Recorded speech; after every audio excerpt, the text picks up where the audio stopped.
한국경제TV 생생한 실전 투자 정보 와우퀴. 월 5,000원 커피값으로 투자 정보가 내 손 안에 배달됩니다. 와우킥 N에서 만나요. 네, 오늘 미증시 인사이트에는 최일호 채슬리 투자자문 상무 그리고 김승혁 키움증권 미국 주식 전략연구원 함께해 주셨습니다. 안녕하세요. 네, 안녕하세요. 안녕하세요. 네, 지금 연준에서 가장 중요하게 여긴다는 이 개인 소비 지출 PCE 물가 지수가 오늘 자정에 공개될 예정이거든요. 과연 이 셧다운으로 미뤄졌던 이 지표, 9월달 지표가 지금 발표되는 건데 이게 과연 어떻게 나올지 굉장히 궁금하거든요. 자, 최일호 사무께서는 어떻게 보시나요? 9월달 지표라 좀 상당히 식상한 측면이 있긴 합니다. 그럼에도 불구하고 최근 셧다운으로 경제 지표가 많이 미뤄졌기 때문에 시장 참여자들의 관심과 주의가 집중될 것이라고 생각을 하고 있고요.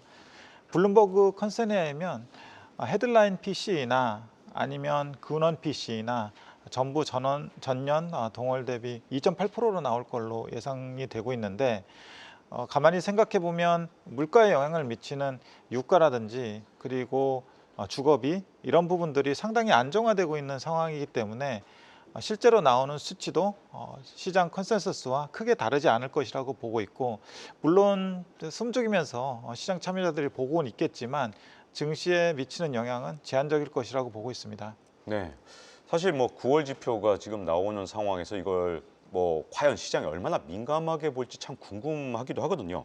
과연 이 PC 지표가 나왔을 때 시장 진짜 오래간만에 나온 또 소비자 물가와 관련된 지표니까 또 격하게 반응할 수 있는 건지 아니면 어느 정도 미온적으로 반응하게 될지 김수혁 연구원께서는 어떻게 보십니까? 네, 우선 이번 PC 물가 지수가 예상치와 부합한 수준으로 나왔을 경우 시장 같은 경우에는 긍정적으로 해석할 여지는 있지만 오히려 서프라이즈가 나오면 악재로 작용할 수 있다. 그래서 이번에 PC 물가 지수는 점수를 따려는 스코어적 성격이라기보다는 얼만큼 실점을 덜 할 수 있느냐의 성격이 좀 더 강한 지표 발표다라고 볼 수 있는 상황이고요. 최근 소비 흐름을 봤을 땐 여전하게 소비가 크게 위축되고 있지는 않지만 사실 합리적 소비가 점차 많아지고 있는 상황입니다. 중산층 이상 계층들의 소비가 합리적으로 월마트라든가 이런 좀 저가형 브랜드의 소비를 점차적으로 늘려가고 있는 상황이고, 저소득층 계층은 결과적으로 초과저축 수요가 점차 소진되었던 국면 속에서 소비를 조금씩은 줄여나가고 있는 관점이기 때문에 이러한 관점에서 봤을 때 PC 물가지수 같은 경우가 높게 나올 가능성보다는 안정화될 만한 가능성이 좀 더 있다라고 보고 있고, 아까 최일호 상무님께서도 말씀 주셨지만 최근 에너지 가격이라든가 주택 가격 같은 경우가 점차 안정화되고 있는데 사실 이 두 부분이 물가 수준을 측정하는 데 있어서 꽤 많은 비중을 차지하고 있는 인덱스이기 때문에 이러한 부분들을 감안했을 땐 점차적인 물가가 조금씩은 안정화 국면으로 보여지지 않을까라고 판단하고 있습니다. 네, 사실 지금 미국 정부의 공식 고용 통계가 나오지 않고 있기 때문에 그 어느 때보다도 민간 고용 통계에 관심이 몰렸었는데, 자, 이번 주에 11월 ADP 민간 고용이 공개됐는데 전월 대비 3만 2천 건이 감소하면서 예상치를 하회하는 데이터가 나왔습니다. 특히 이 소규모 사업체 부문 고용이 큰 폭으로 감소했는데, 자, 이걸 과연 어떻게 해석해야 될지 최일호 상무께 좀 질문을 드리고 싶은데요. 예, 고용에서 지금 K자형 이코노미, K자형 경제가 나타나고 있는데, 소규모 사업장이라고 하면은 ADP 민간 고용 기준으로 해서 50인 이하 사업장을 얘기합니다. 수치를 보면은 50인 이하 사업장이 10만 건 이상이 고용이 전월 대비 감소가 됐는데, 가만히 생각을 해보면은 소규모 사업장이기 때문에 금리하고 거시적인 변수의 영향을 더 민감하게 받을 수밖에 없을 것 같습니다. 지금 금리는 계속 인하 사이클로 간다고는 하지만 고금리 상황이 유지가 되고 있고요. 향후 경기 불확실성, 특히 이제 관세 관련 불확실성이 아직 해소가 되지 않았기 때문에 소규모 사업장, 특히 레저나 접객이나 그리고 소매 업종, 운송 업종 이런 업종들이 많이 포진돼 있는 게 소규모 사업장이거든요. 그런 사업장 쪽에서 거시경제 불안이나 아니면 그 고금리에 의한 민감한 부분들이 더 반영이 되고 있지 않나, 더 악영향을 받고 있지 않나 그렇게 생각합니다. 네, 근데 이 고용 지표에서 상당히 혼선이 좀 있는 부분이 뭐냐면 이번 주에 실업수당 이 청구 건수가 19만 1천 건을 기록했거든요. 이게 전주 대비 2만 3천 건이 감소하면서 3년 만에 최저치를 기록했습니다. 이렇게 실업수당 청구 건수가 적다는 건 그만큼 좀 이 고용 사정이 좋다는 뜻으로도 볼 수 있거든요. 그러면 이 고용도 감소하고 실업수당 청구도 감소하고 도대체 이 상황을 어떻게 봐야 되는지 김수혁 연구위원께서는 어떻게 보십니까? 네, 우선 지금 경제지표 상에서 고용 상황이 사실 노동 저장이라는 현상이 계속적으로 이루어지고 있습니다. 추가적인 고용을 많이 하지도 않고요. 추가적으로 많이 내보내지도 않고 소규모 업장 같은 경우가 점차적으로 좀 내보내고 있긴 하지만 그 수가 그렇게까지 많이 늘어나고 있지는 않다라고 보고 있는 상황이고요. 사실 추가적인 고용을 안 하는 이유는 명확한데 내보내지 않는 이유도 숙련된 고용자를 다시 한번 채용하는 것 자체가 얼만큼 비용이 들어가고 있는지에 대해서 기업들 입장에서도 알고 있기 때문에 숙련된 고용자를 내보낼 정도까지 고용시장이 악화된 건 아니다라고 판단하고 있고 다만 비용을 좀 어느 정도는 좀 이제 떨구기 위해서 좀 소규모 업장 안에서는 일정 비숙련 노동자를 중심으로 어느 정도는 레이아웃을 시키는 그런 모습이 연출되고 있는 이 두 가지 현상이 좀 복합적으로 작용하고 있다 이렇게 바라보고 있습니다. 네.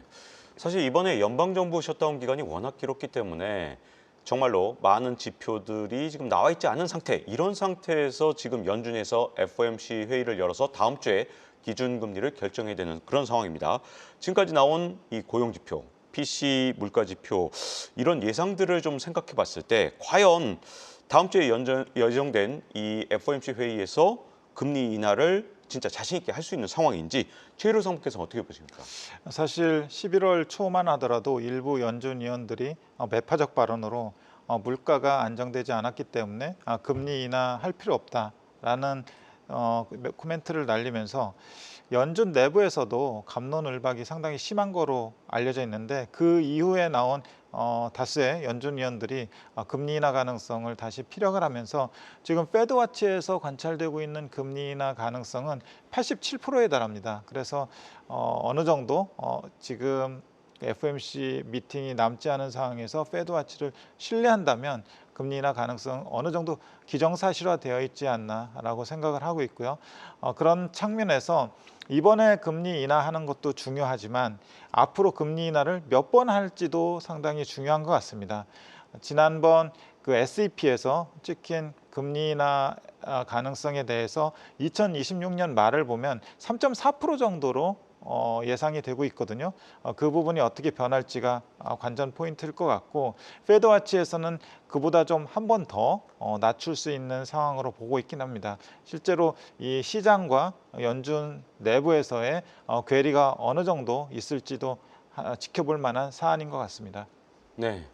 자, 이렇게 지금 현재 지표가 별로 나와 있지 않은 상태에서 FOMC 회의 열리는 경우 정말 드문 경우일 것 같은데요. 과연 어떻게 봐야 될지 김승혁 연구위원께서는 어떻게 보십니까? 네, 우선 사실 연준이 하나의 힌트를 이미 제공했다라고 보고 있습니다. 12월부터 시작된 것 중 하나는 QT 중단이 점차적으로 시작이 됐습니다. QT를 중단한 배경이 뭐냐라고 봤을 때 사실 더 이상 유동성 긴축을 하는 게 경제를 위험하게 만든다라는 판단이라기보다는 이 정도 수준까지 왔으면 유동성이 어느 정도는 충분히 거둬들여졌다라고 금리 수준을 파악하면서 연준의 어느 정도 합리적 수준에서의 콜이었거든요. 이런 관점에서 봤을 때 지금 경제 수준이 어느 정도까지 긴축적이냐로 봤을 땐 균형점 정도에는 어느 정도 수렴하고 있다. 다만 방향성이 점차적으로 고용시장이 조금씩은 위축되어 가고 있는 방향성이다 보니까 방향성을 막기 위해 근데 현재 정도에는 균형점이다. 이 두 가지를 둘 다 고려했을 땐 점진적인 금리 인하 사이클이 도입되는 게 조금 더 합리적인 판단이지 않나라고 보고 있습니다. 네. 자, 다음 주에 열릴 이 FOMC 회의에서 우리가 특별히 봐야 될 관전 포인트가 있다면 과연 어떤 것들이 있을지 최혜로 상무께서 어떻게 보십니까? 앞전에 좀 말씀드렸는데요. 기존의 금리 인하에 대해서 반대 의사를 나타냈던 세인트루이스 연준은행장이나 아니면 보스턴 총재, 보스턴 연은 총재 그리고 캔자스 연은 총재 이분들의 스탠스가 얼마나 변할지 아니면 그대로 고수할지에 대한 관전 포인트가 하나 있을 것 같고요. 그리고 SEP가 나오기 때문에 거기에서 경제 성장률이나 실업률 그리고 물가 상승률 이런 부분들이 기존의 스탠스하고 어떻게 변화가 될지 그리고 좀 전에 말씀드렸듯이 2026년에는 과연 금리를 어느 정도 수준까지 인하할 수 있을지가 중요한 관전 포인트가 될 것 같습니다. 네. 이번에 워낙 이제 데이터도 없지만 또 하나 궁금한 건 금리 인하를 할 때 과연 어느 속도로 할지 이런 부분들도 굉장히 궁금해질 것 같은데요.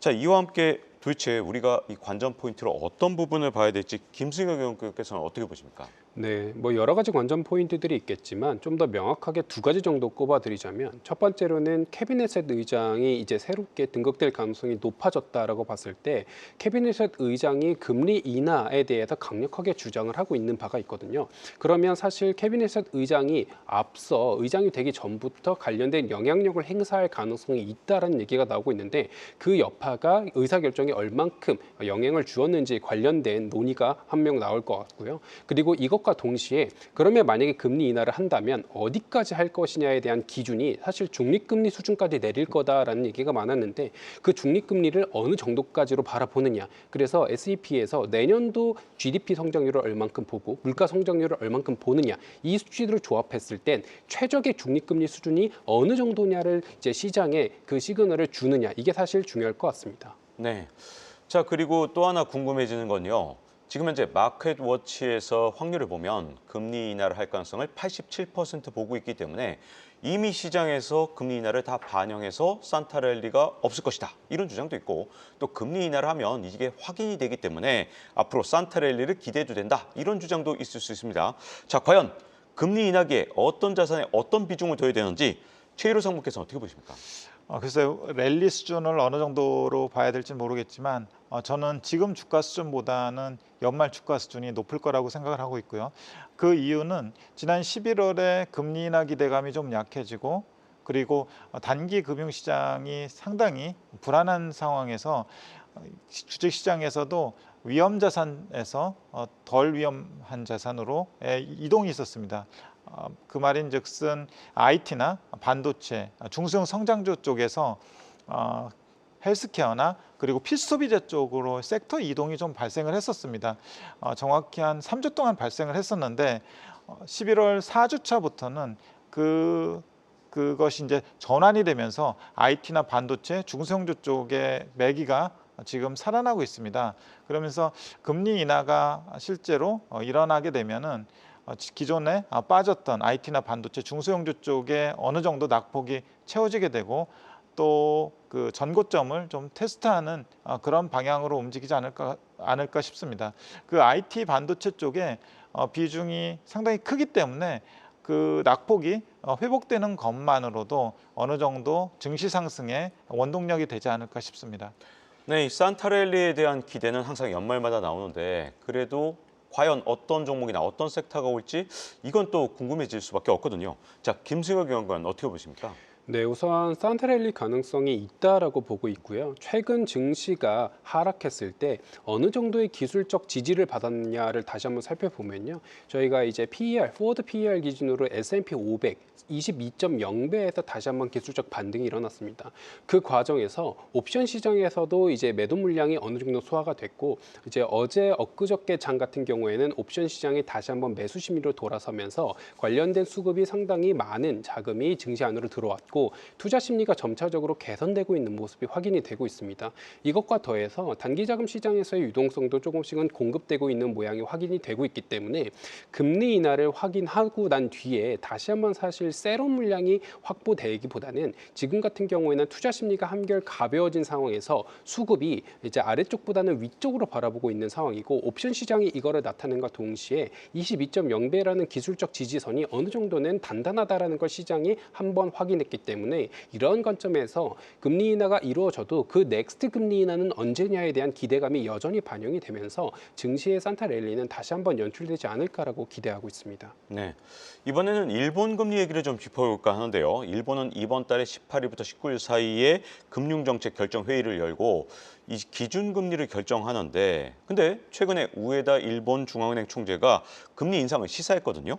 자, 그런데 이 여파로 어떤 일이 일어났냐? 일본의 10년물 국채금리가 2007년 이후에 최고치를 기록했습니다. 자, 과연 예상대로 일본은행은 금리 인상을 단행할지 최일호 상무께서는 어떻게 보십니까? 시장에서 관찰되는 일본의 금리 인상 확률 자체가 60에서 70%로 높기 때문에 어느 정도 가능성이 있다고 생각을 하고 있고요. 일본의 지금 물가를 보면 3%를 계속 유지하고 있고 또 임금 상승률을 보면 5%를 유지하고 있거든요. 근데 일본의 기준금리 지금 0.5%입니다. 여기서 0.25% 올린다고 해서 뭐 그게 대단한 금리 인상일 것 같지는 않고요. 물가와 임금 상승률을 좀 잡기 위해서 일본은행도 분명히 어떤 조치를 취해야 되는 것은 맞는 것 같습니다. 따라서 그 일본의 경제와 그리고 물가를 감안했을 때 금리 인상은 지금이 설사 아니라고 하더라도 필연적으로 나타날 수 있는 현상일 수 있을 것 같습니다. 네. 자, 일본은행의 과연 금리 결정 어떻게 될지 참 궁금한데요. 김승혁 연구원께서는 이 일본은행 금리 결정 어떻게 보십니까? 네, 우선 정부의 히스토리를 한번 보자면 금리 인상을 결정할 가능성이 높다라고 보고 있습니다. 지금 전 정부 같은 경우가 사실 인플레이션이 오히려 좋다라고 판단을 하면서 물가를 잡으려는 액션을 딱히 취하지 않고 있다 보니까 실질 소비력이 많이 줄어들면서 정부에 대한 지지도가 많이 떨어졌고 그 결과 지금의 총리로 다시 한번 바뀌는 현상이 이루어졌습니다. 지금 국민들 입장에서는 일본 은행한테 그리고 이제 BOJ 측면에서 금리 인상을 통해서 물가를 점차 잡아내기를 원하고 있는 상황이고 2025년 춘투를 통해서 임금 상승에 대한 협상을 일본이 강한 의지를 통해서 단행했다라고 봤을 때 지금 실질 소비력을 다시 한번 이끌어내기 위한 일본의 의지가 생각보다 강하다라고 보고 있습니다. 이래서 YCC 컨트롤러 상단을 잡아놨던 이런 것들을 다시 한번 허물고 어느 정도 0.25%를 높이겠다라고 꾸준하게 시장과 소통을 하고 있는 일본이기 때문에 이번 BOJ 같은 경우가 금리 인상을 단행할 가능성이 좀 더 높아 보인다라고 말씀을 드립니다. 네, 그렇다면 이제 금리 인상 여파가 과연 어떻게 될지 이것도 궁금해지는데요.